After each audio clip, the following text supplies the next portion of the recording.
There are a multitude of things that can affect odor when you place a scentwork hide. And if you're unaware of all these factors, you might set what you think is an easy hide, but your dog either struggles greatly or can't find it at all. There are also many skills the scent-searching dog needs to know, and unless you understand how to create the right conditions, you won't be practicing the skills you intended. We want to be sure the hides that we set for our dogs are level appropriate, meaning they provide the right level of challenge and are not too far above the level of difficulty that your dog is ready for. You also don't want too many hides that never challenge the dog or teach him new skills. It's fun to set hides and watch the dog search, but without knowing about the following factors, you're rushing in without having the info you need to set your dog up to succeed. So let's get right into some of the main factors that influence air currents and the odor particles they carry, and how that can affect your dog's search. The first is naturally occurring wind, which definitely can affect exterior searches, but can also affect searches inside the places where you practice or trial, because buildings are not completely airtight. There could be leaky windows and doors, or even leaky walls, depending on the construction and condition of the structure and the force of the wind outside. And of course, open windows and opening doors can let natural wind into the search space. Obviously, a fan in a room would move air around. But do you know about all the fans in the room? What about the one cooling a computer that is blowing out warm air? Or the one under or behind the refrigerator, or a vending machine? And the entire HVAC system that is not only moving air, but changing its temperature and humidity levels. The movement of people and dogs through the space will create and affect the airflow. This includes helpers resetting items, as well as handler and dog movement during the search.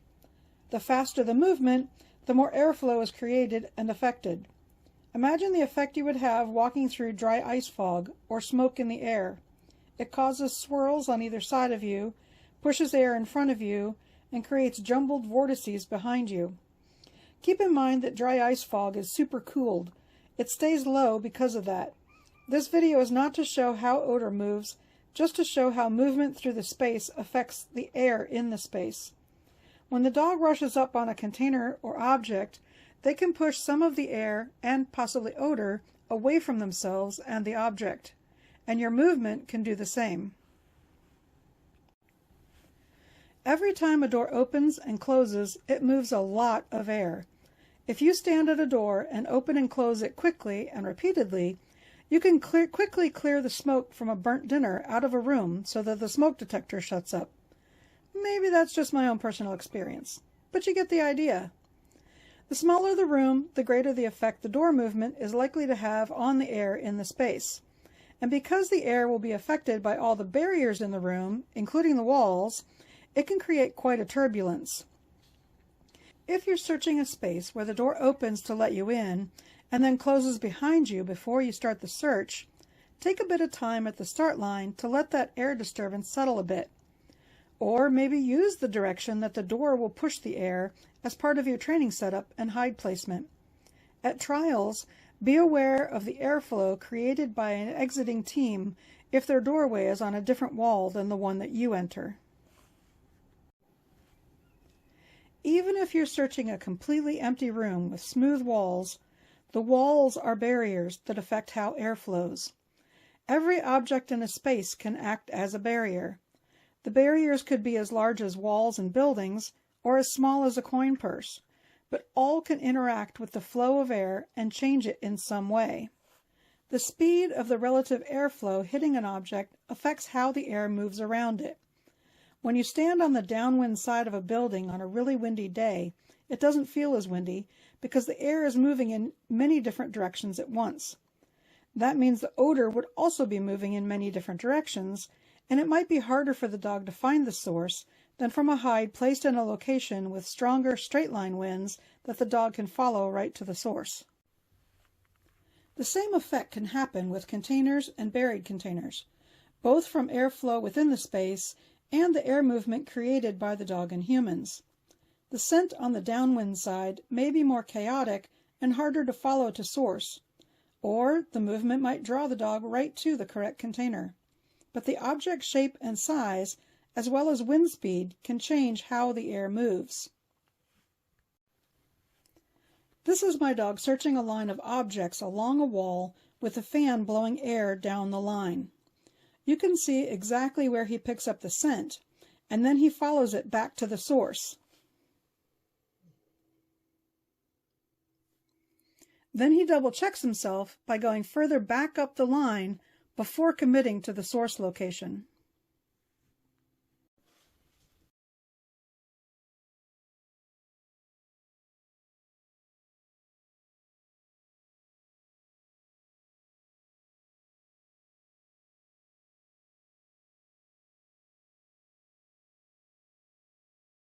Another really big factor that affects airflow is the temperature of the air.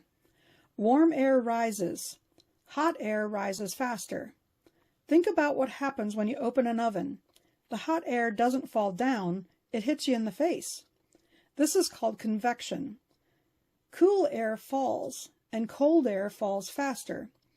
If you have opened a refrigerator when you have bare feet, you've experienced a flood of cold air falling on your feet.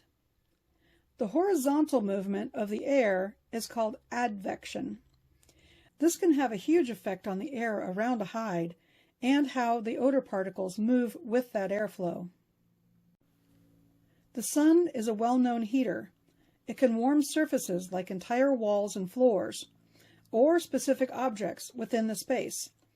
Anything in the sun is likely to be warmer than those same objects in the shade.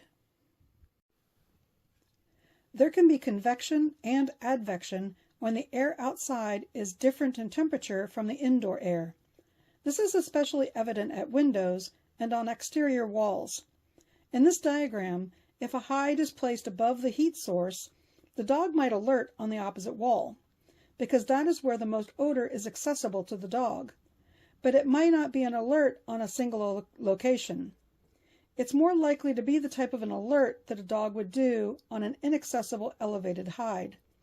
But the dog has found the highest concentration of odor they can reach, even though the actual source is on the opposite side of the room.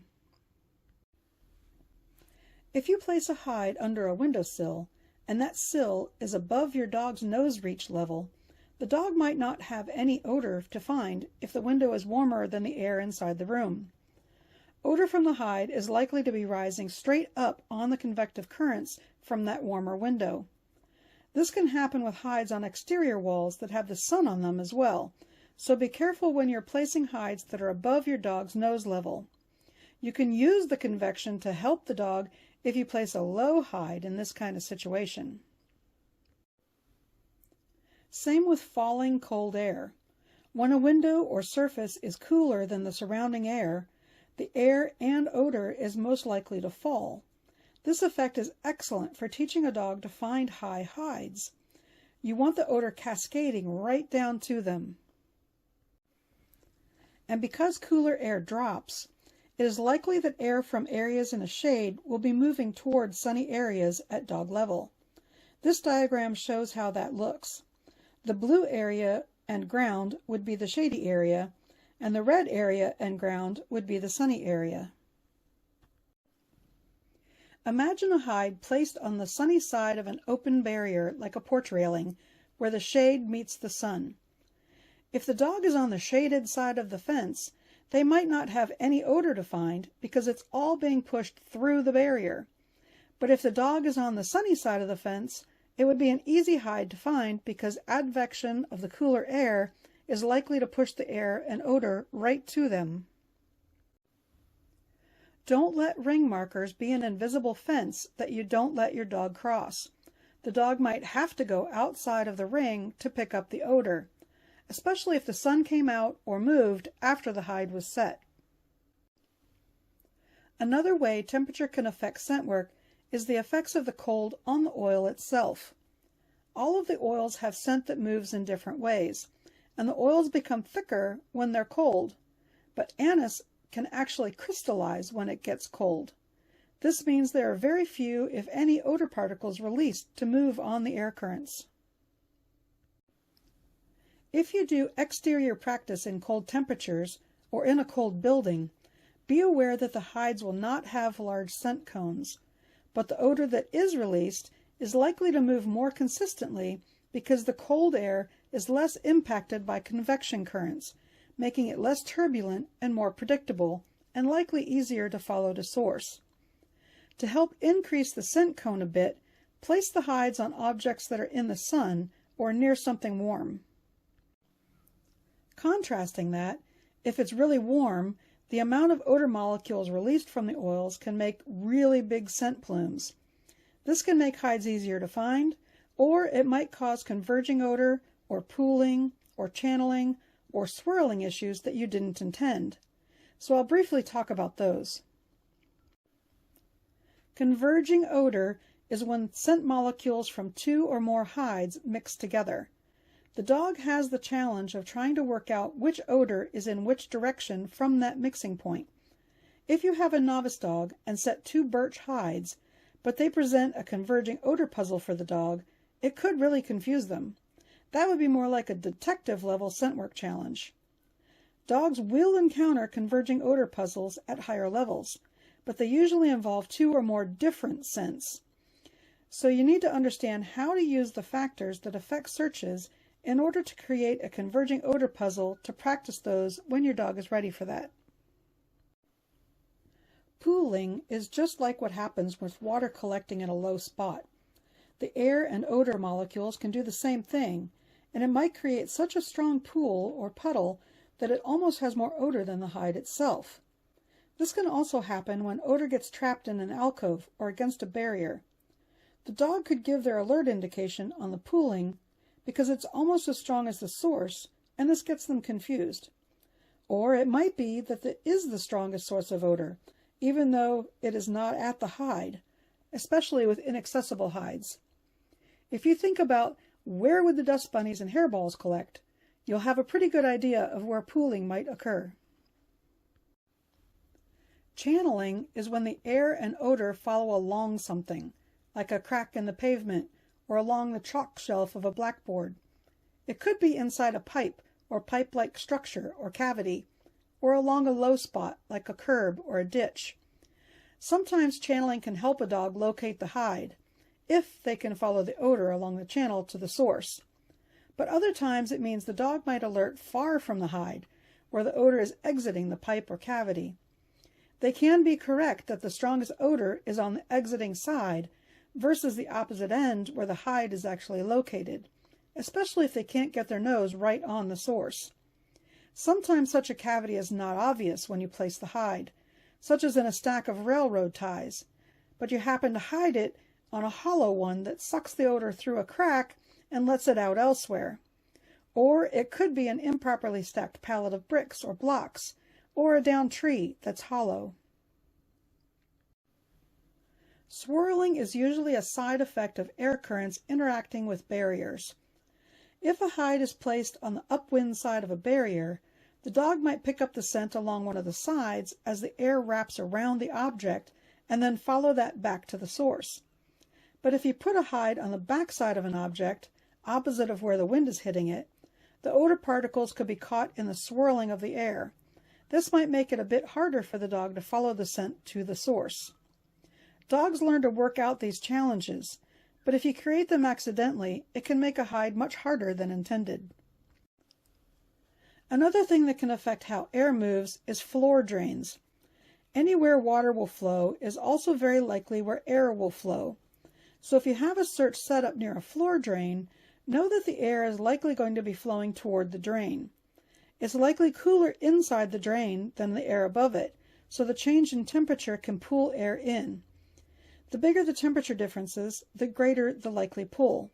Also, if there's water flowing into the drain or through the drain pipes under the grate, it's more likely to pull air in.